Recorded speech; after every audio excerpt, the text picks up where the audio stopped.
Sullen Spear. This dark, horrid shell of a castle. Why did we come? For riches? To find that book? That tome? And now we're stuck. But we're alive. We've been wandering this underground ruin for hours, following any slight breeze of fetid air to escape this grey hell. It finally grew stronger, and it split at a junction. Morgrim and Pippo were quick to follow their nose and head one way. We followed the breeze that led the other. We both found doors. Myself and Lucas waited by our door. We weren't moving until we heard something. But Morgrim, he did hear something, and with the creak of an old door, unlife stirred, and made for him and Pippo. They fought in the tight corridor, their small statures helping them smash apart the skeleton guards, but there was naught useful to be found, bar some small trinkets and old coins, which Morgrim pocketed. They came back to meet me and Lucas. We were still frozen at the door. We could hear something too. Bestial, scratching, gnawing, something that wasn't dead.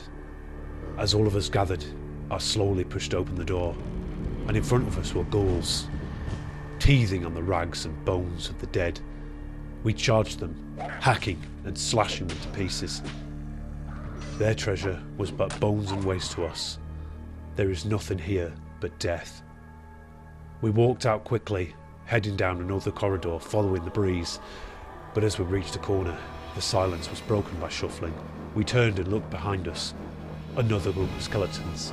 The others held the corridor, while I searched for an exit. Morgrim took the brunt again, hacking and smashing. He looked tired. I reached another door, and I pushed it open. Before me I saw a horde of the dead. They came to life, and they turned to me in deathly silence, and started to march forward. I could not take them. I slammed that door hard, and we all ran. The twisting corridors, taking us nowhere safe. We found stairs.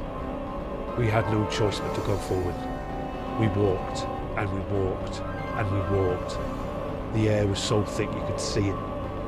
We finally found another way. We followed the air, and we found another room. This time, maybe we'd be lucky. We were charged by its guards as the door came crashing open, snapping off its hinges. We couldn't use it as protection this time.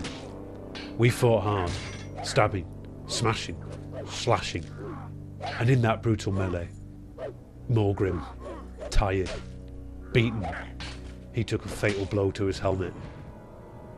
He was dead, and with less of us, we become weaker. We sacked the room in silence. Books, trinkets, rubbish, measly coins we could have made mugging highways. We found a single potion, something red, a vial for good health. It's a shame we were too late for Morgrim. As we left the room, Pippo stopped, and he cut Morgrim's pouch. I couldn't judge him. He was dead. Pippo wasn't. Tired and shaken, we came across another door. We braced ourselves. We could hear something again. As we opened the door, thankfully, we realised it was the sound of running water. But we couldn't reach it. The ravine was too deep, and we needed to cross it. Lucas, he didn't wait. He jumped sprightly over it. Myself and little Pippo were soon to follow. And there across the ravine, the flow of air was clearer, but more noise came from within. We had to go. The shattered old arches of a doorway. We slowly approached. Inside, the horrors. A monstrous white, ancient skeletons, and that book, that damned tome.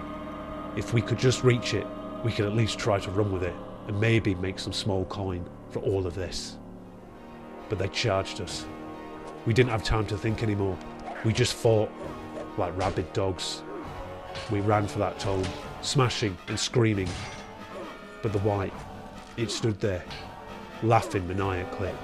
I blasted at it. Nothing. I hacked, I carved and I cleaved. Nothing.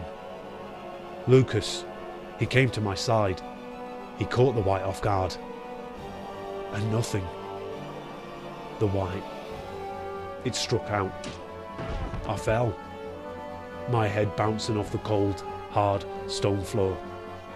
Lucas did his best, but I watched as the white cut him in two. And Pippo, he scurried wildly, firing arrow after arrow at the beast. It couldn't catch him. He was too spry, and in his panic he ran into a corner and climbed through another door. The white followed him, the screaming and panic of Pippo growing faint. I was alone. I crawled towards the tome.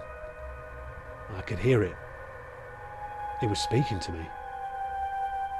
I threw myself upon the rock, and as I touched that book, 1,000 memories were smashed into my head.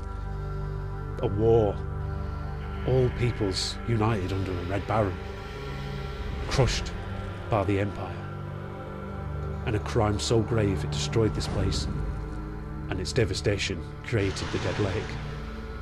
Thousands dead at the hands of guilty Empire sorcerers. My only escape, a well. I rolled into it with a black tome in my hand. I don't know how deep I fell. I couldn't feel much anymore. Darkness, quiet, peace. Finally. And as I drifted to sleep one last time, I thought to myself, maybe one day someone will find us along with that black tome, and maybe then everyone will know what happened here, and maybe then we didn't all die in vain.